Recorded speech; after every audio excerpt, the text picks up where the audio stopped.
There's the engine well. As you can see, that copper pipe, I put 5200. So as you see it draining properly, so that way the cockpit deck will not leak. So you can see that's working really well. And that's the clever little design about this boat. And as you notice, when it was all rotted before, water was just seeping right into the inside hull before I put that sealing and replaced the pipe, because before the copper pipe there was just a hole which water was just going right into the floor. So success, working well below.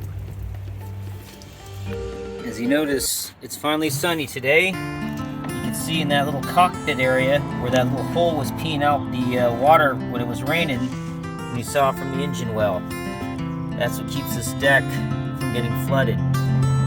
So anyway, everything's fiberglass, getting ready to sand and finalize prep, do some gel coating, lots to do still.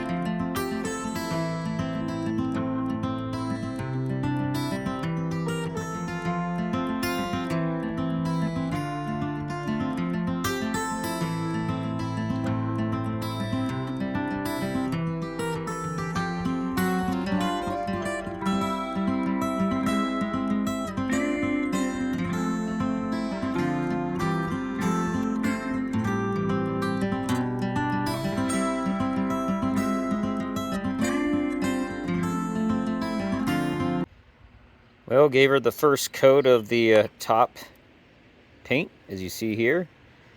You can see how the hole is not there anymore.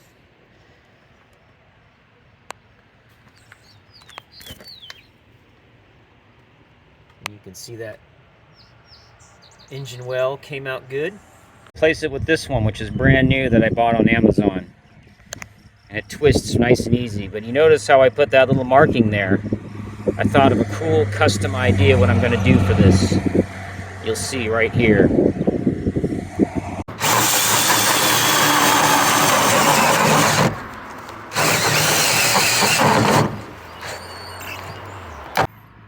Pops right off.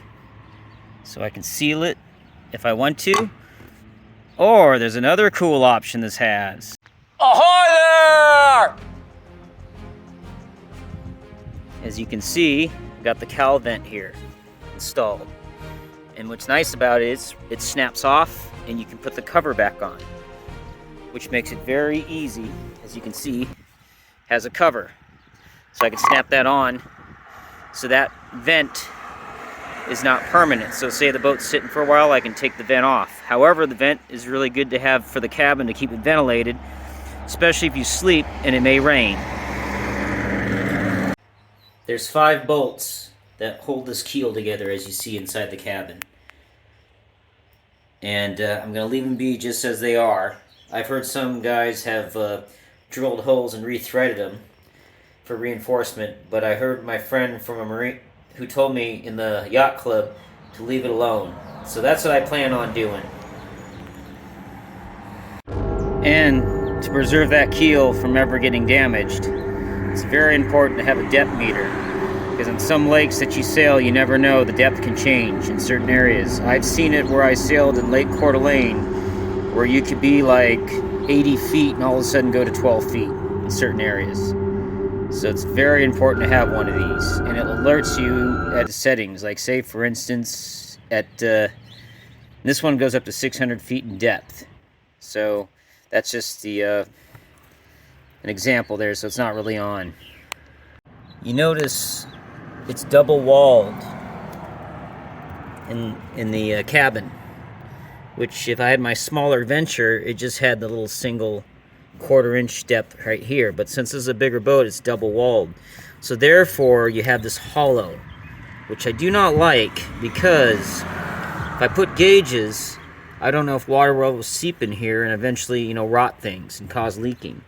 So what I'm going to do is put Bondo glass all around the diameter of these edges, which it'll actually tighten this hole, which is a little sluicing, which should give a much better sealing of the gauges and keep this thing weatherproof. And then eventually, tune in, I will make a special weather cover for the instrument, so when it sits out in the water, you know, left out in the water, the instruments will be preserved. I mean, it's made to go out in the weather, but to make them last longer. Instruments are test fitted. However, this little depth meter was an odd size. There was not a drill that existed to fit this. I thought it was supposed to be like, 2-inch diameter, but this was a little bit smaller, so it's a little loose. So I got a solution what I'm gonna do. This one's great, fits in nice and snug.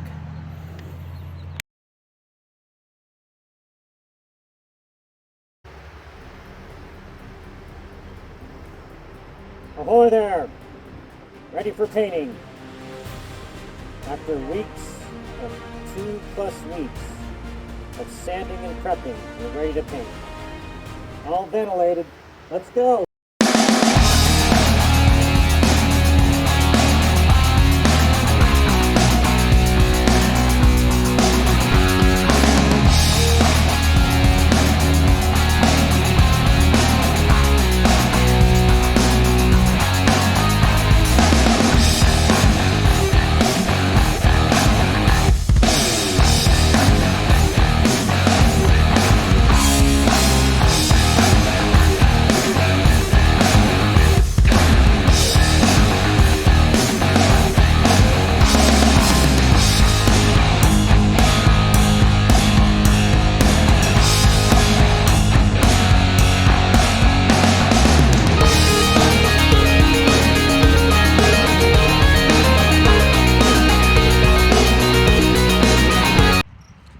Aluminum foil is used on the edges, as you can see, so that way I can kind of form the original shape on the repair of the gel coat, especially this one here on the edge.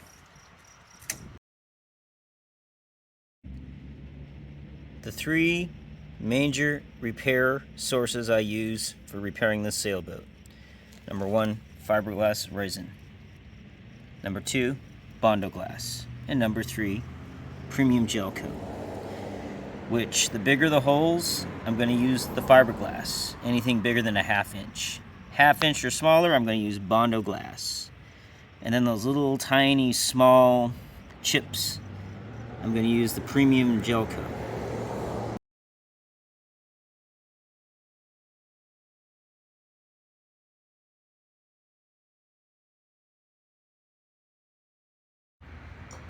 Cabin table, freshly restored.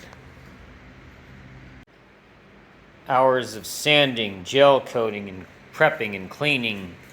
Got the first coat all smooth. The lines will be painted marine blue when I paint the stripes on the boat. So now it's become paint room again. Tillers painted white, edging, more accessories, the lids in the cabin all painted, battery box, head box, everything. As you notice, you see some curtain runs on this oil-based paint, this marine top grade paint. It's extremely hard to paint. From the inside, it wasn't so bad, but somehow on the outside, and I've spent like almost over a month cleaning it, sanding it, acetoning it, and still paint reactions went in certain areas throughout this boat. So what I'm going to do is just, since it's the first coat, I'm going to sand them down and just kind of, lightly go over those areas. So, like I said, it's not any kind of muscle car. 90% of the reason of the paint is to preserve the fiberglass and to protect it. Give it some sun protection. Good evening, mates. It's been 193 hours, and thanks all for tuning in. Boy, after months of sanding and prepping, I always wondered, is this worth it? Well, sailing is life, and the best part about life is getting up out of that cabin and making my coffee and seeing the sun rise and throwing that fishing line.